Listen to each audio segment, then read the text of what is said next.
surface chemistry, we are going to discuss about adsorption isotherm. Adsorption isotherm. Now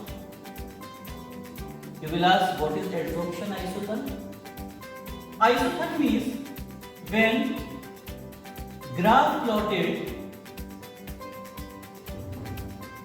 graph is plotted at constant temperature. Okay? At constant temperature,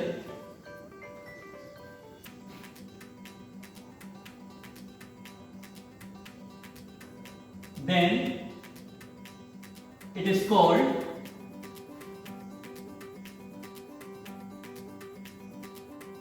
isotherm. Isotherm और isothermal bar.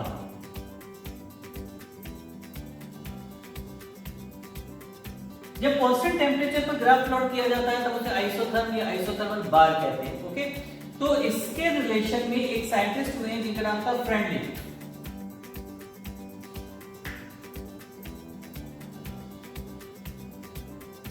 इन्होंने एक equation दी थी, इन्होंने relation बताया था adsorption, amount of adsorption of pressure, इन दोनों को डिफाइन करने के लिए एक इक्वेशन दी थी जिसे हम फ्रेंडली इक्वेशन के नाम से जानते हैं. इन्होंने कहा था कि x upon m is directly proportional to p और p1 अपॉन n और x upon m is equal to k p1 upon n, where x amount of adsorbate and amount of adsorbent, P for pressure, K and N is constant at constant temperature for a particular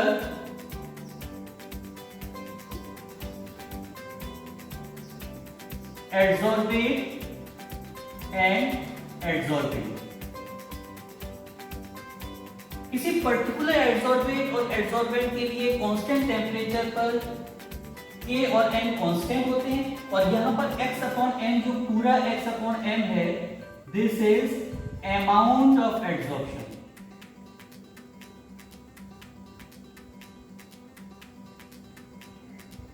amount of adsorption. इन्होंने graph plot किया. Graph की y axis पर x upon m, this is y axis, और x axis पर लिया p. अब different temperature पर क्या इफेक्ट होगा? आप लोग सोचोगे अब n यहां पर क्या है? n यहां कोई भी नंबर हो सकता है, जिसमें अगर n इक्वल्स टू 1 है तो हम कहते हैं लेस प्रेशर है, और अगर हाई प्रेशर है तो जैसे जैसे प्रेशर बढ़ता जाएगा वैसे वैसे n की वैल्यू इंक्रीज होती जाएगी. ओके, तो इफ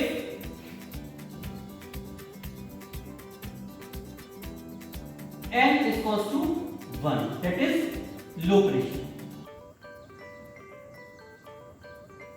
तो लो प्रेशर में क्या होगा? n की वैल्यू 1 मान लेंगे. तो according to the friendly equation, x upon m is equal to k p 1 upon 1 means 1, और x upon m is equals to k p, और k क्या है? k is a constant, proportionality constant.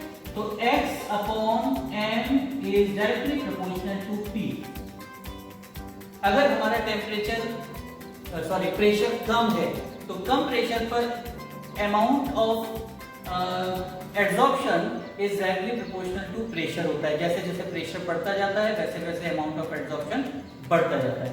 यानी अगर हम x अपॉन m और p के बीच में ग्राफ प्लॉट करते हैं तो ग्राफ एक सीधी लाइन होती है, एक स्ट्रेट लाइन।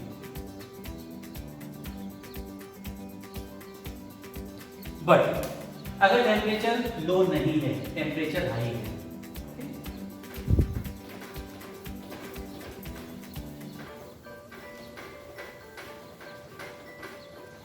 तो बच्चों हाई टेम्परेचर क्या होगा? If m is greater than 1, यानी पहले मॉडरेट टेम्परेचर की बात करें। मॉडरेट टेम्परेचर, बहुत हाई नहीं बहुत लो नहीं, तो क्या होगा? तो x upon m is equals to k p 1 upon n। तो x upon m is directly proportional to p 1 upon n। यानी कर्व जो है बिल्कुल स्ट्रेट लाइन नहीं होगा, बल्कि ये कर्व थोड़ा सा टर्न है अगर मॉडरेट। और अगर if m is very very very greater than 1, यानी वेरी हाई प्रेशर, तो जब बहुत प्रेशर हाई होगा तो क्या होगा? x upon m is equal to k p 1 upon n, यानी इंफिनिटी, और 1 अपॉन इंफिनिटी मींस 0, यानी x upon m is equal to k p 0 और x upon m is directly proportional to p0। p0 means independent, pressure के लिए independent. यानी अगर ज्यादा pressure हो जाएगा तो ये प्रेशर के लिए इंडिपेंडेंट हो जाएगा, माने प्रेशर का इस पर कोई भी इफेक्ट नहीं पड़ेगा। तो अभी जो हम लास्ट टॉपिक की बात कर रहे थे, effect of different effect of on absorption of different factors, तो उसमें हम लोगों ने पढ़ा था कि प्रेशर, स्टार्टिंग में प्रेशर का इफेक्ट एब्जॉर्प्शन पर होता है, pressure is directly proportional to the absorption होता है। बट जैसे जैसे प्रेशर बढ़ाते जाते हैं, एक लिमिट आने के बाद वो इफेक्ट फिर नहीं रहता, यानी प्रेशर का इफेक्ट एब्जॉर्प्शन पर नहीं रहता, प्रेशर इंडिपेंडेंट फैक्टर की तरह वर्क करता है। अब आप पूछोगे ऐसा क्यों होता है, प्रैक्टिकली बताइए।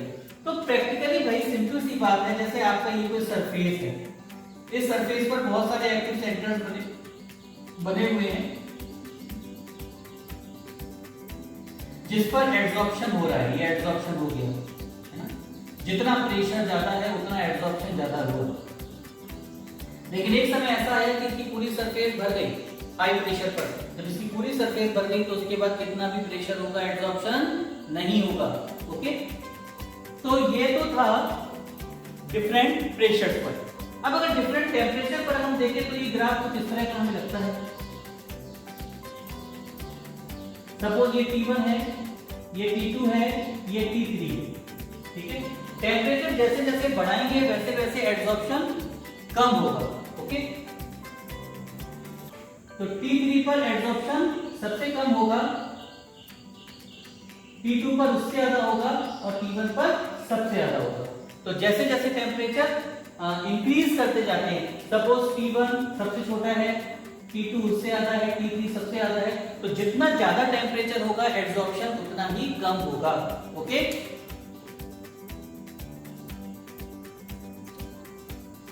अब taking log of both side in equation 1। जो हमारी इक्वेशन 1 थी, इक्वेशन 1 कौन सी थी? इक्वेशन 1 थी x upon m is equal to k p 1 upon n। It was equation 1। इसमें अगर दोनों साइड पर हम लॉग लेंगे, ठीक है, नेचुरल लॉग, तो लॉग लेने पर क्या होगा? ln x upon m is equals to ln k plus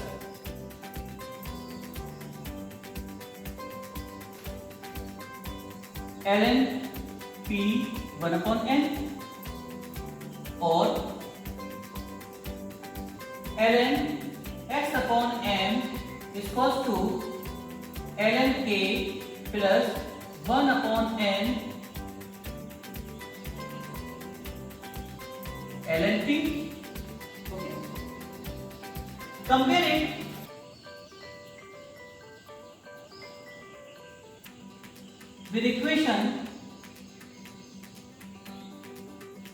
straight line की इक्वेशन कौन सी होती है? स्ट्रेट लाइन की इक्वेशन होती है, ध्यान रखना, अभी आप लोगों ने काइनेटिक्स जब पढ़ेंगे तो ये काइनेटिक्स में आपने इक्वेशन पढ़नी है। स्ट्रेट लाइन की इक्वेशन कौन सी होती है? y equals to mx plus c। y axis पे हमारा क्या है? y एक्सिस पे हमारा है ln x upon m equals to x axis पे क्या है? 1 अपॉन n ln p और प्लस क्या बचा? ln k। तो अगर y को कंपेयर करो तो ln x upon m, x को कंपेयर करो, m को कंपेयर करो, c को कंपेयर करो, तो ये तो y एक्सिस पे x upon m, okay, x axis पर p, ठीक है। एक स्ट्रेट लाइन, देखो C शो करता है इंटरसेप्ट। इंटरसेप्ट क्या है? ln k। This is intercept ln k। और m शो करता है स्लोप। तो स्लोप क्या है? 1 अपॉन m। ओके, तो यहां से अगर हम इसको पैरेलल ट्रेस करके देखें तो ये हमारा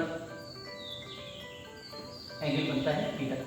तो अगर हम लॉग लेते हैं तो हम देखते हैं कि x अपॉन m और log p के बीच का जो ग्राफ है वो ग्राफ एक हमेशा स्ट्रेट लाइन होती है, ठीक है। Intersect ln k and slope 1 upon m। This equation is called Freundlich equation and this is called Freundlich isotherm. Okay, last में हम लोग डिस्कस करते हैं इसकी क्या क्या एप्लीकेशंस हैं जो हम लोगों ने पढ़ा एड्सॉर्प्शन। तो एड्सॉर्प्शन की कौन कौन सी एप्लीकेशंस है हमारी डेली लाइफ में, let us discuss.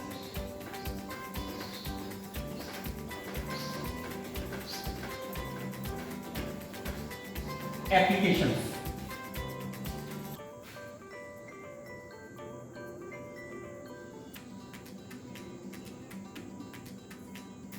First application purification of raw sugar. Purification of raw sugar, है ना। ये हम लोगों ने पढ़ा था पिछली वीडियो में कि जो शुगर है, शुगर का कलर ब्राउन सा होता है, ब्राउनिश सॉल्यूशन होता है। जब हम लोग शुगर बनाते हैं तो हम क्या करते हैं कि जब इसको चारकोल में से पास करते हैं तो जो ब्राउन कलरिंग सब्सटेंस है वो चारकोल के द्वारा एब्जॉर्ब कर लिया जाता है और सॉल्यूशन ट्रांसपेरेंट हो जाता है। ओके, दूसरा क्रोमेटोग्राफी टेक्निक।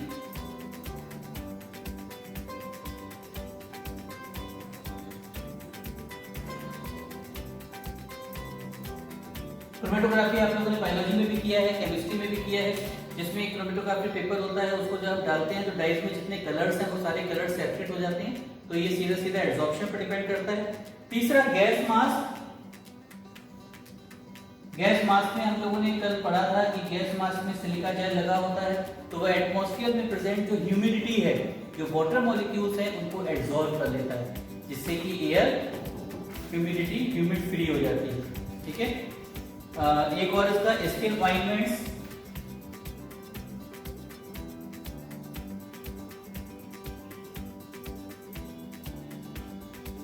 जितने भी स्किन में लगाने वाले ऑइंटमेंट्स होते हैं वो ऊपर एब्जॉर्ब, स्किन के ऊपर एब्जॉर्ब हो जाते हैं। ठीक है, और fifth preservation of vacuum.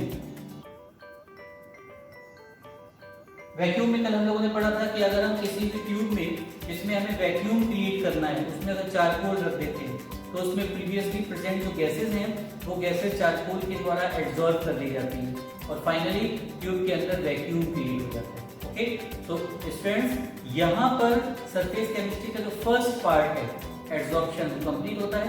Next video से हम लोग सेकंड पार्ट पढ़ना स्टार्ट करेंगे। सेकंड पार्ट कैटालिसिस है। Okay, thank you so much, have a nice day.